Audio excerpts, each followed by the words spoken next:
سورۃ النساء کی آیت نمبر 101، سورہ نساء کا 15واں رکوع اور 5ویں پارے کا 12واں رکوع۔ اللہ رب العالمین نے ارشاد فرمایا وَإِذَا ضَرَبْتُمْ فِي الْأَرْضِ، اور جب تم زمین میں سفر کرو، فَلَيْسَ عَلَيْكُمْ جُنَاحٌ أَن تَقْصُرُوا مِنَ الصَّلَاةِ، تو تم پر گناہ نہیں کہ بعض نمازیں قصر سے پڑھو، یعنی جو 4 رکعت والی نمازیں ہیں ان کو 2 ادا کرو۔ ظہر، عصر اور عشاء کے 4 فرض کی جگہ 2 فرض ادا کرو۔ ان خفتم ان یفتنکم الذین کفروا، اگر تمہیں اندیشہ ہو کہ کافر تمہیں تکلیف دیں گے۔ ان الکافرین کانوا لکم عدوا مبینا، بے شک کفار تمہارے کھلے دشمن ہیں۔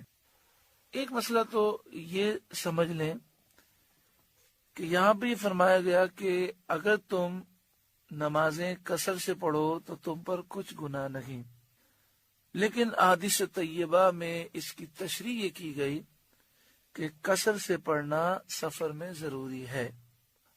اگر کوئی شخص ظہر کی 4 رکعت فرض کو 4 ہی پڑھتا ہے تو غلط ہے، اس پر لازم ہے کہ وہ ظہر، عصر اور عشاء کے 4 فرض کی جگہ 2 فرض پڑھے جب وہ سفر شرعی میں ہو۔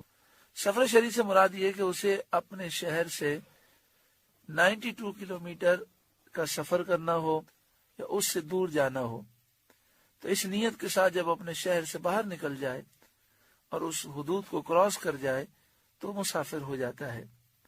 ہاں، اگر مسافر کسی ایسے امام کے پیچھے نماز پڑھے جو مقیم ہے تو امام 4 رکعت فرض پڑھائے گا اور اسے بھی 4 رکعت فرض ہی پڑھنے ہیں۔ دوسری بات یہ کہ یہاں پہ فرمایا گیا اگر تمہیں اندیشہ ہو کہ کافر تمہیں ایذا دیں گے، تو اس کی تشریح یہ ہے کہ احادیث طیبہ سے بات ثابت ہے کہ کافروں کا اندیشہ ہو یا نہ ہو، خوف ہو یا نہ ہو، ہر صورت میں سفر شرعی میں 92 کلومیٹر کا اگر سفر ہے اور اس سفر کی نیت سے وہ شہر سے باہر نکل گیا تو اسے قصر پڑھنی ہے۔ یہ بھی یاد رکھیں قصر صرف ظہر، عصر اور عشاء کے 4 فرض میں ہے، 4 فرض کی جگہ 2 پڑھنے ہیں، باقی وتر پوری پڑھنی ہے۔ سنتیں، نوافل، سنت مؤکدہ، سنت غیر مؤکدہ، فجر کے فرائض، مغرب کے فرائض پورے پڑھنے ہیں۔ ہاں، سفر میں اگر مشکل ہو رہی ہے تو سنت غیر مؤکدہ اور نوافل چھوڑ دیں، زیادہ مشکل ہے تو سنت مؤکدہ بھی ضرورتاً مجبوری میں چھوڑے جا سکتے ہیں۔ بعض لوگ سفر میں نوافل پڑھنے کو گناہ سمجھتے ہیں، اور اگر ہم سفر میں ہوں اور ظہر کی سنتیں پڑھیں پھر ظہر کے نفل پڑھیں تو لوگ اسے سمجھتے ہیں آپ گناہ کر رہے ہیں، حالانکہ ایسا نہیں ہے۔ احادیث طیبہ سے ثابت ہے کہ نبی اکرم صلی اللہ علیہ وآلہ وسلم نے سفر میں نوافل ادا کی، اور صحابہ کرام سے بھی ثابت ہے کہ وہ سفر میں نوافل پڑھا کرتے تھے۔ تو نوافل اگر موقع ہو تو پڑھنے میں کوئی حرج نہیں ہے۔ ہاں، صرف اتنا ہے کہ ظہر، عصر اور عشاء کے 4 فرض کی جگہ مسافر 2 رکعت فرض پڑھے گا، باقی تمام نمازیں پوری پڑھی جائیں گی۔ حضرت علامہ مولانا صدر الافاضل حضرت سید نعیم الدین مراد آبادی علیہ رحمہ اس آیت کریمہ کے تحت لکھتے ہیں کہ خوف کفار قصر کے لیے شرط نہیں، یعنی کافروں کا خوف ہو تبھی قصر کرنی ہے، ایسا نہیں ہے۔ حدیث شریف ہے یعلا بن امیہ رضی اللہ تعالیٰ عنہ نے حضرت عمر رضی اللہ تعالیٰ عنہ سے کہا کہ ہم تو امن میں ہیں، پھر ہم کیوں قصر کرتے ہیں؟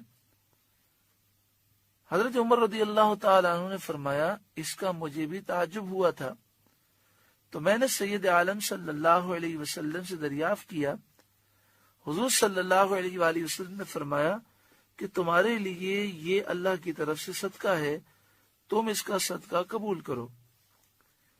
اس سے یہ مسئلہ معلوم ہوتا ہے کہ سفر میں 4 رکعت والی نماز کو پورا پڑھنا جائز نہیں ہے،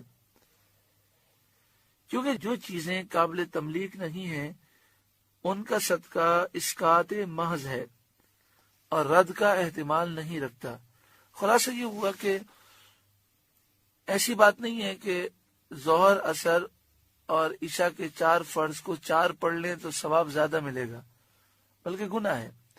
سفر کے اندر ظہر، عصر اور عشاء کے 4 فرض کی جگہ 2 فرض ہی پڑھنا ضروری ہے۔ ہاں، کسی ایسے امام کے پیچھے پڑھیں جو مقیم ہو تو وہ آپ مسئلہ سن چکے کہ اس کے پیچھے پھر مسافر اگر نماز پڑھتا ہے تو اس کے پیچھے اسے 4 پڑھنی ہے۔ آیت کی نزول کے وقت سفر اندیشے سے خالی نہ ہوتے تھے، یعنی جب یہ آیت نازل ہوئی تو سفر میں بے شمار اندیشے تھے، بہت سے خوف تھے، اس لیے آیت میں اس کا ذکر بیان حال ہے، شرط قصر نہیں، یعنی یہ قصر کی شرط نہیں بلکہ اس دور کے حالات کو بیان کیا گیا ہے۔ حضرت عبداللہ بن عمر رضی اللہ تعالی عنہما کی قرات بھی اس کی دلیل ہے، جس میں ان یفتنکم بغیر ان خفتم کے ہے۔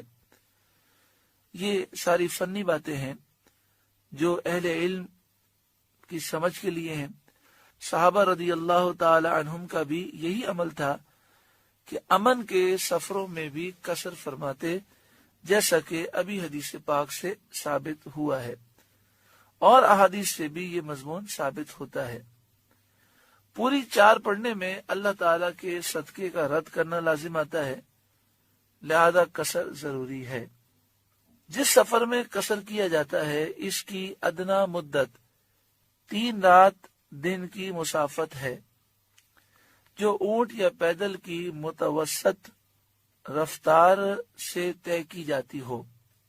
یعنی ایک اونٹ اگر 3 دن اور 3 رات وہ سفر کرے، یا پیدل چلنے والا ایک درمیانی چال سے سفر کرے، تو وہ جتنا فاصلہ طے کرے گا یہ سفر کی مقدار ہے، یہ سفر کی مدت ہے، اور اس کی مقداریں خشکی اور دریا اور پہاڑوں میں مختلف ہو جاتی ہیں۔ جو مسافت متوسط رفتار سے درمیانی رفتار سے چلنے والے 3 دن میں طے کرتے ہوں اس کے سفر میں قصر ہوگا۔ ہمارے بزرگوں نے اندازہ یہ بیان کیا کہ یہ تقریباً 92 کلومیٹر بنتے ہیں۔ مسافر کی جلدی یا دیر کا اعتبار نہیں، چاہے وہ 3 دن کی مسافت 3 گھنٹے میں طے کرے، جب بھی قصر ہوگا، اور اگر 1 دن کی مسافت 3 روز سے زیادہ میں طے کرے تو قصر نہ ہوگا۔ یعنی 92 کلومیٹر اگر کوئی 1 گھنٹے میں طے کر لے تو بھی نماز قصر پڑھنی ہے، اور اگر کوئی 30 کلومیٹر 3 دن میں طے کرے تو بھی نماز قصر نہیں ہوگی، کہ 30 کلومیٹر پر قصر نہیں ہوتی۔ تو خلاصہ یہ ہوا کہ سارا دار و مدار مسافت پر ہے، کہ وہ سفر میں جاتا ہے تو اس کی سفر کی مدت کتنی ہے، یعنی سفر کتنی مسافت کا ہے۔